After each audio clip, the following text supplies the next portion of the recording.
Hi, I'm Harjeet Dhillon. Good day, Sue Ellen. Good day, Betty. Namaste. Did I say it right? Very good. You say namaste like we say namaste. What's bothering you? You look strained. I just had a classic case of an Amada experience. Ramada. My mother-in-law. She's named after a sacred river in India. As legend has it, the river was brought down from the heavens by Lord Shiva himself. Yada yada. My name is Sophia, like Sophia Loren, the most incredible piece of ass Italy has ever produced. Okay, old bat, calm yourself. You can talk to her like that? When someone reported his elder abuse, you get her hauled away. My Sasuma wanted to surprise her son with fresh gulab jamun. Keon loves his gulab jamun, especially if it's from his sadia, who I'm supposed to serve on bended knee until one of us is recycled into a next life. Your husband makes you run errands for his mother? Yes, it's like I'm her personal lapdog. It's always Noreen do this, Noreen do that. I'm beginning to resent him. Why am I even telling you all of this? We're kindred spirits. Between us, I'm in the process of divorcing Drake. Really?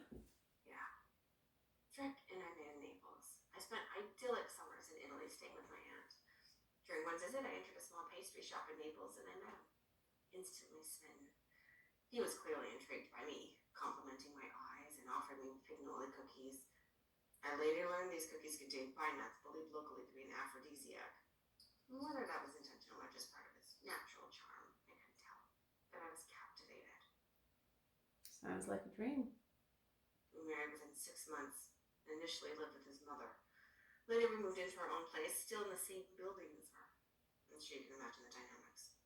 We had 3 children in Italy. 3? I thought you only had Betty and Jackie. No, there's also Luca, my eldest, who's still in Italy. Despite Drake's talents in the kitchen, he's always been a spendthrift and a flirt. Knowing that I ensured all my children were fluent in English to give them broader opportunities, but despite my best efforts, Betty still leans toward her father's ways. She'd be perfectly content marrying someone just like Drake, floating through life without ambition. It's been a year since our separation. I returned to Montreal with Betty and Jackie, while Luca opted to stay in Italy with his father.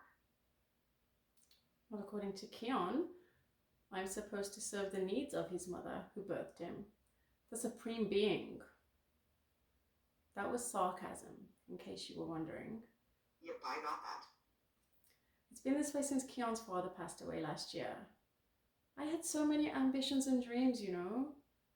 I had that skip in my step, that twinkle in my eye. It just seemed to vanish into thin air. It's still there. You just need to find it again. When I married Keon, I was youthful and idealistic, still leaving law school. I had envisioned setting up a modest firm focusing on serving people in the community who needed legal assistance with their immigration issues, but they couldn't afford high-priced attorneys. Keon promised me that marriage wouldn't impede my aspirations. I just don't think that he ever wanted me to pursue a legal career. I can't help but think that he was threatened by the idea of me climbing a social or professional ladder that he hadn't already scaled himself. I understand exactly where you're coming from.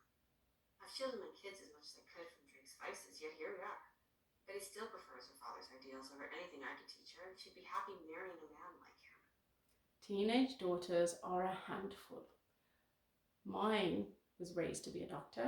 Now she dreams of being an investigative journalist or a war correspondent. She hasn't broken the news to Keon yet, but when she does, it's going to crush him. And let's not forget that Gurpreet saga. You ever been tempted to stray? You know? You cut me, will I not bleed? Oh, indeed. Bleed. We will. I stayed faithful to him, even during our separation, knowing full well he was gallivanting around Italy. So what brought you back together? We had some unresolved family matters to attend to before finalizing our divorce. It's ironic, isn't it? How life can be a roller coaster of pain and beauty all at once.